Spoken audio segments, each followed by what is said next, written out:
The year was 2019. WWE was the only promotion standing atop a mountain as all other promotions tried to climb to get to the top of the mountain. And WWE, seemingly with no competition, they were doing nasty work. I mean, nasty work. Start and stop pushes, storylines that had no real conclusion, feuds that were beginning but they fizzled out, the same matches week in and week out, scripts being torn up and rewritten mere hours before they were going on the air. And then I woke up and it was 2024 and it was like, we back, baby. Storylines made more sense. Superstars were being built up. It wasn't the same old guys week in and week out just wrestling matches that made no sense. And John Moxley in a gas mask, what was that about? Roman Reigns being tied up and slop thrown on him. What was that about? Now it's all starting to make sense, and we're catering to undercard matches. Undercard talent are now getting the chance to shine and become potential superstars. So what changed?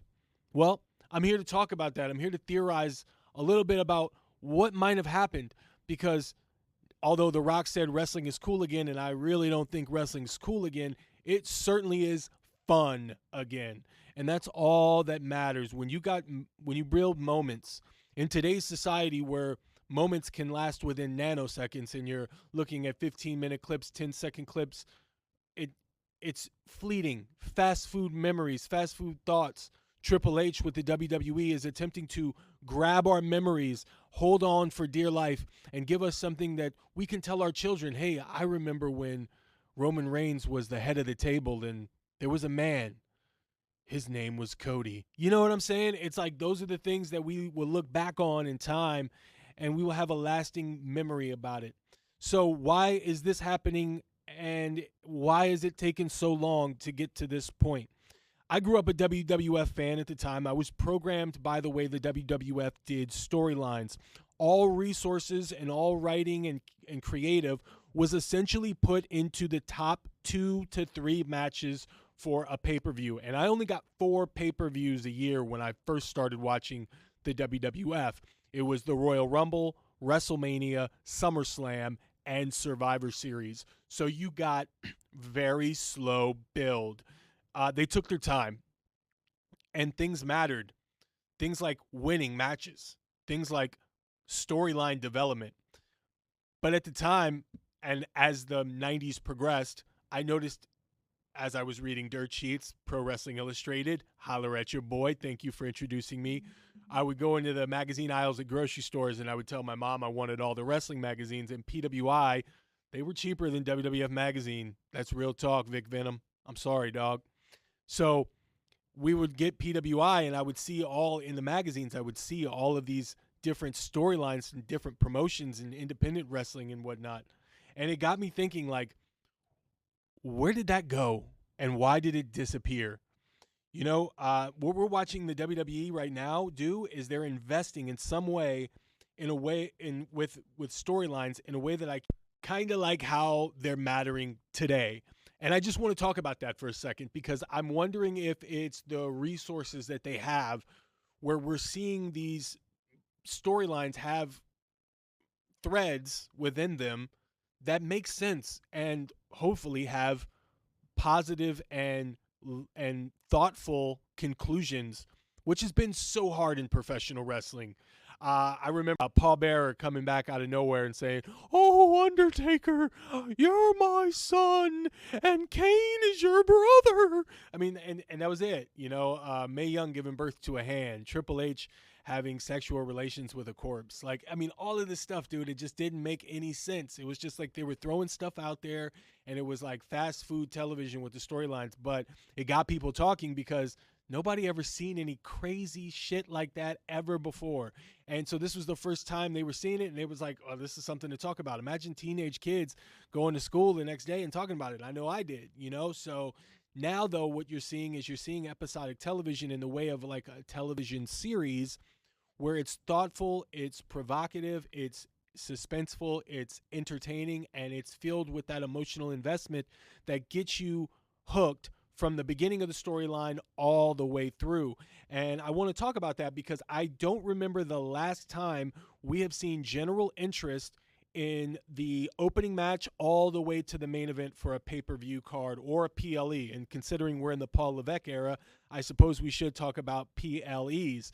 And this is something that they potentially could do coming up with SummerSlam, where you can see every single match has a video package, has some sort of an investment, some sort of storyline progression, and you're interested in the outcome. Now, if you can think of something like that, please let me know in the comments. I know it's rare. It's probably happened before, but this is something that I'm off the top of my head. I'm kind of trying to figure out when's the last time you watched the opening match and it wasn't just two guys being pitted against each other for a title. There was actually something that you can be invested in. You wanted to see the conclusion, and every single match thereafter, all the way up until the main event, which has the most amount of hype and build, you're invested. You look at the crowds in Germany, and you look at the crowds in France, and you look at the crowds in Saudi Arabia, and they're interested and invested from the beginning to the end, and they almost got more energy than the wrestlers. It's almost exhausting as a fan to watch it, even through the television screen. You're like, wow, these guys are like intense, and they don't let up. And even when the show was over, they're still screaming and cheering.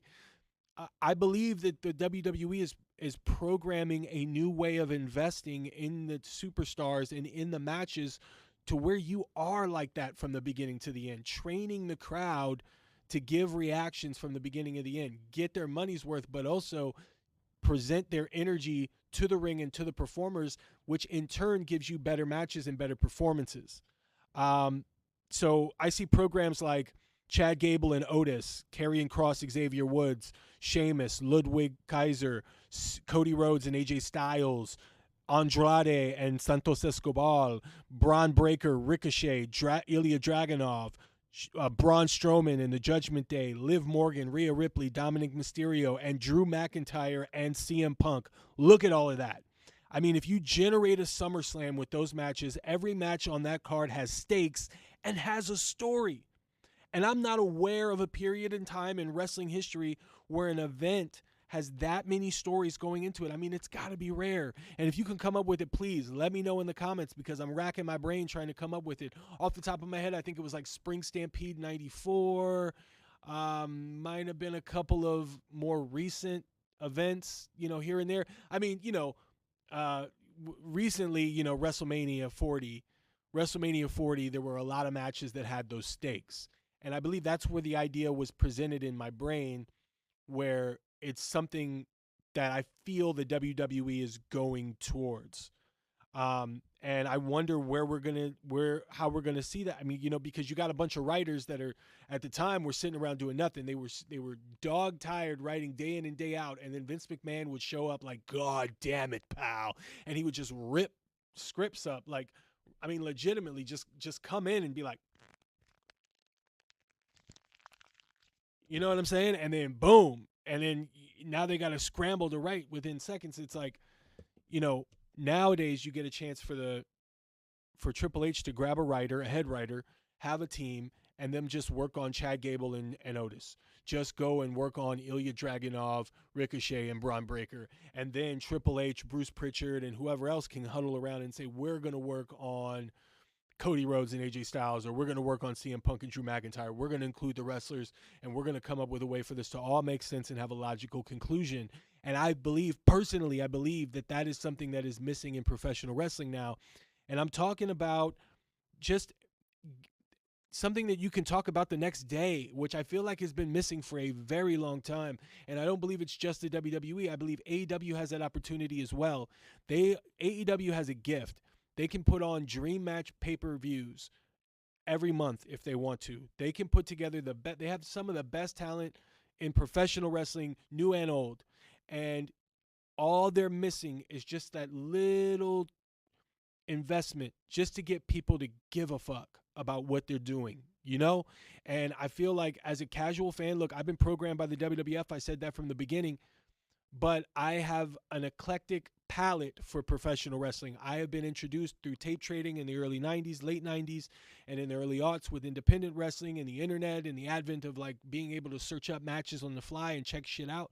Like I have an adjustable palette. I can watch a bunch of different professional wrestling and it's fine. I mean, going back to watch the 80s has been a thrill for me, watching old UWF and Florida Championship Wrestling, and even more recently watching Smoky Mountain Wrestling, the Jim Cornette promotion from back in the 90s.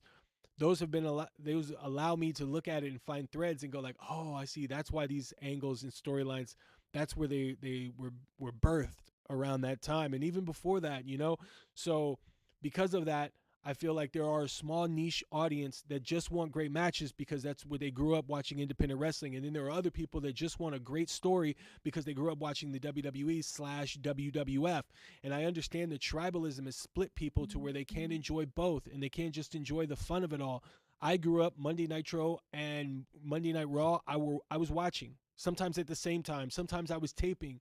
I was talking about it the next day on Grandstand, AOL Grandstand for the pro wrestling side, or Rec Sports Pro Wrestling Fantasy, or Rec Sports Pro Wrestling. So I understand those different sides of like just looking at both shows and enjoying them for the unique qualities that they have. I feel like WCW, they made mistakes when they tried to beat WWE at their own game, and the same with TNA. And I've said that before, and so I'm just telling AEW that they can learn from this idea of linear storytelling with a logical conclusion. You know, I've been, you know, like for instance, I'll just bring up a few examples and then we'll end it here. But the Acclaimed, when everybody and their mother was chanting for the Acclaimed to win the tag team titles, Tony Khan did not call the audible. Instead, he said, "You know what? I made a mistake. I'm going to give them the titles in New York." Um, at a special AEW Dynamite, and it just didn't have the same flavor. Sometimes you've got to listen to the crowd, but at the same time, you also have to have a plan. When Daniel Garcia was coming out doing the dance and everybody was telling him not to do the dance and to be more serious, there were sections of the crowd that wanted to see him dance, and he would tease it and the crowd would go crazy. You could have stretched that to a point where he finally won a big match and then he got to do the dance or something. You know what I mean?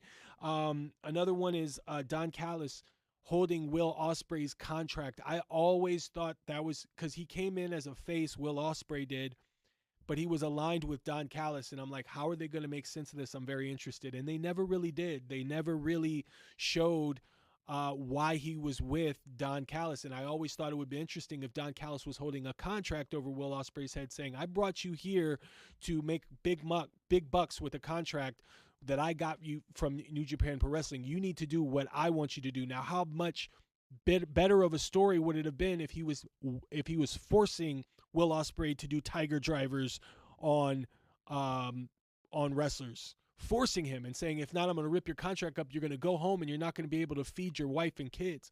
Boom. So then by the time he pushes Don Callis and goes, enough, bruv, the crowd's going to go crazy for it.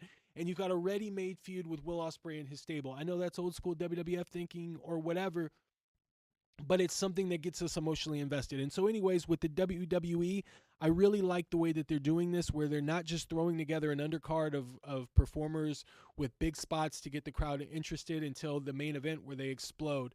They're giving you an opportunity with the storylines that I had mentioned earlier, where if they put together a SummerSlam card, every single match has stakes and every single match can get you emotionally invested. And I'm big fan of that because it's generating interest with casual fans alike, because I know a lot of people that don't even like wrestling, but they like Liv Morgan's program with Rhea Ripley and Dominic Mysterio.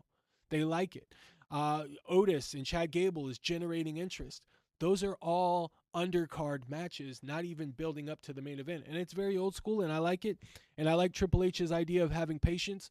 But I want to know what you guys think. What do you think about that? Do you think that the WWE is going in the right direction into the Netflix era with these storyline progressions in the undercard and all building up to a big supercard event where everything is invested? What do you think about the AEW storylines? What's your SummerSlam card shaping up to look like? You guys let me know in the comments. I read all the comments. Thanks again for all of my subscribers, all of the comments you leave. It's much appreciated. It helps grow this community. I couldn't do it without you guys. you're helping the American old head finish his story. I appreciate that, you guys. So on the way out, make sure you hit that thumbs up. It's free. Like, comment, and subscribe. Tell a friend to tell a friend. And wrestling fans, as always, stay tuned for more. I'll see you soon.